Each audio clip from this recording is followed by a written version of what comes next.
So, yan. Sa PS Delivery. May riders pa pala nakalagay dito. Ano to? Alex Riders. Opo! So, hello guys. So, another day. Buhay Sophia's Delivery ulit tayo ngayon guys. So, salamat sa mga nanood ng ating nakaraang video na Sophia's, Buhay Sophia's O1 at O2. Kasi part 1, part 2 yun. Hinati ko yung video na yun guys kasi masyadong mahaba. Yung ano kasi video editor na application limit lang yung ina-extract niyang video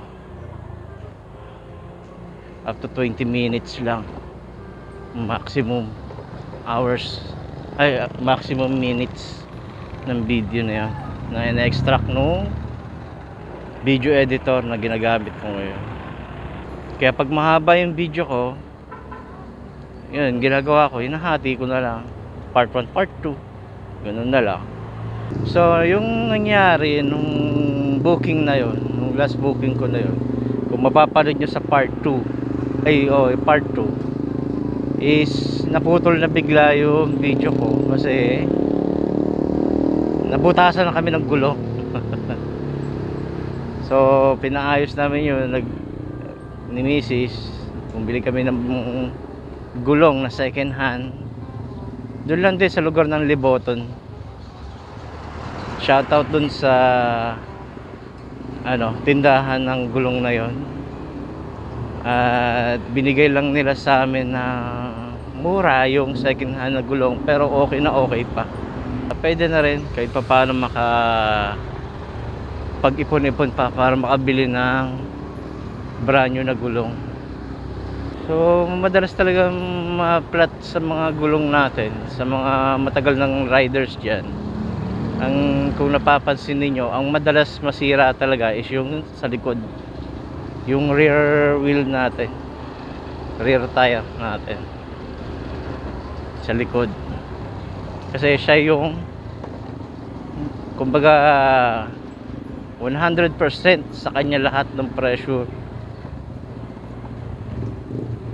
kaysa sa front wheel natin.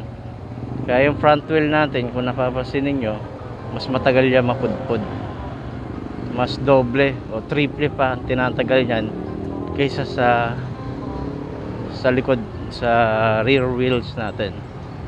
Hindi na ako napag video dahil doon sa nangyari nung nakaraan na yun, na naplatan kami kasi nag-focus na ako nung guys sa pagdi-deliver.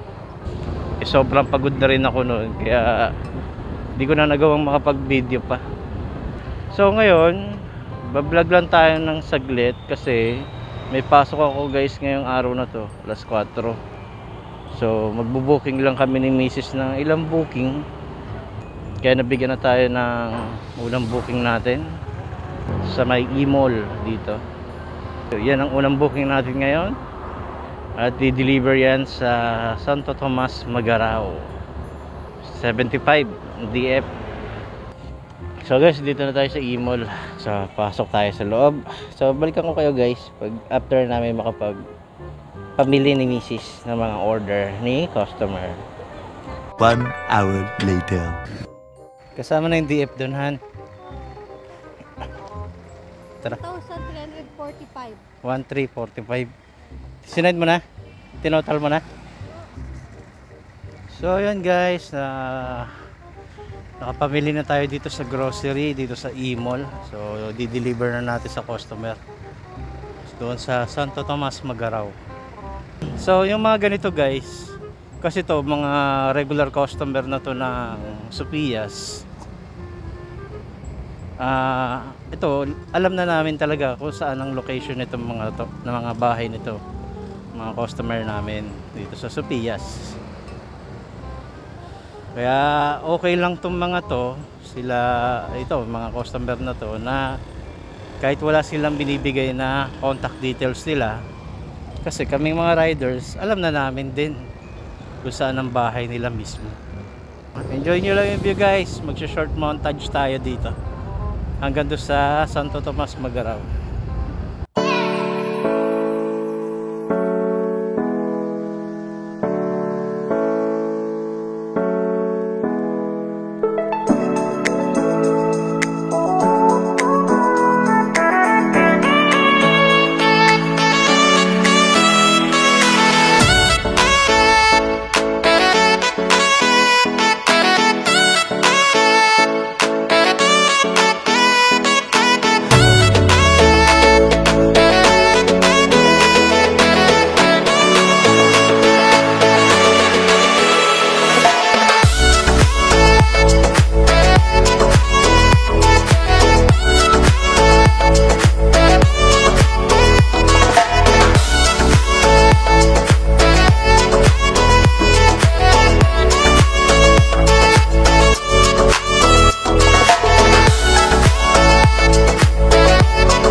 Okay, dito na tayo guys. 1, 3, 4, 5. Tama, salamat po. So yun guys, na-drop na natin. Yan ang unang booking natin. Waiting ulit tayo guys sa next booking na ibibigay sa atin. 5 minutes later. Yun na yung sila na yung nag-deliver. Amin naman na, kanina po. Oo. So yun guys, may na... Ay, teka. Headset.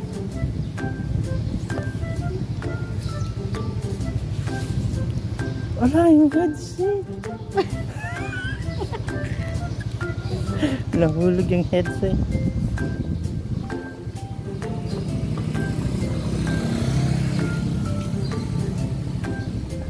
Ano ba yan? Nahulog.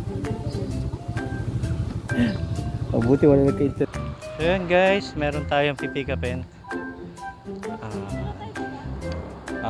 May pangalawang booking na tayo. So dito tayo guys, very happy.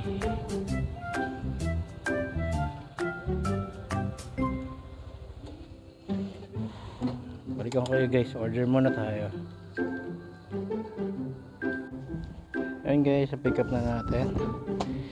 Deliver na natin to sa Karangkang. Hawakan mo na lang. So proceed na tayo guys sa Karangkang. So guys, montage tayo ulit papunta doon sa Karangkang. Balikan ko kayo pag nandun na tayo.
National Guard. 30 senyar.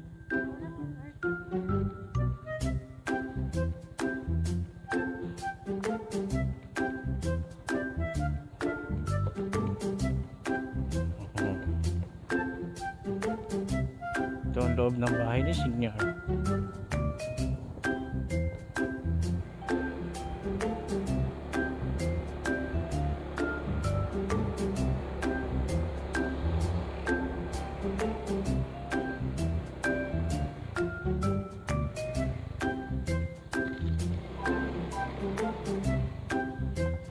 Deliver po 300 sir. Oo.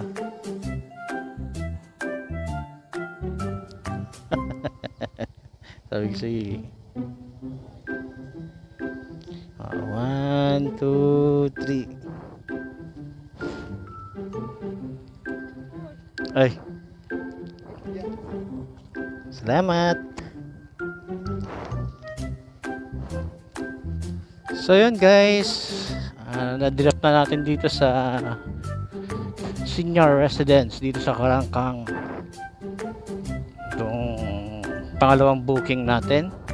At ito na rin muna yung magiging last na booking natin. Kasi 1 PM na guys. So babalik na tayo. Kasi may pasok pa ako. Buti nga dito, pinayagan lang ako dito ni Bayaw na mag-sideline. Pag ganito lang na wala pang pasok, hapon pa ang pasok ko, sa umaga pwede ako mag-sideline. Kung tutusin, pwede pa akong mag-deliver sa umaga pagka-off ko sa trabaho ng 8 AM. Kaso minsan kadalasan ay wala tayong tulog sa trabaho guys, pero minsan nakakatulog naman tayo kahit paano sa trabaho. Yun, may pagkakataon na makapag-deliver kami ni Mrs. sa umaga maghapon. Halimbawa, Merkules ngayon, Huwebes bukas, wala akong pasok bukas, Huwebes. Biyernes na naman ako magkakaroon ng pasok niyan guys. So yun yung mga pagkakataon na makakapag-booking tayo. At tapos sasabayan ko na rin ito ng pagbablog natin. So yan guys, no, maraming salamat sa mga nag-subscribes, yung mga subscriber ko na nandiyan pa rin hanggang mula Maynila, inaabangan hanggang dito sa Bicol. Wala na ako dyan sa Maynila guys ha, nandito na tayo sa Bicol. Dito natin tutuloy ang ating motovlogging. Kasi may iba nagtatanong, nasaan ako? Sa Maynila pa ba ako? Naglalalamo pa ba ako? Nagboborso pa ba ako? So wala na guys, no? Wala na rin namang borso ngayon. At wala na rin ako sa lalamog ngayon. So dito sa Bicol, nag-iisa lang tong Sophia Delivery na extra job ko. So yun guys, di ko na masyadong papahabain tong videos. Ingat kayo palagi sa rides. Stay safe. Ride safe. Peace out.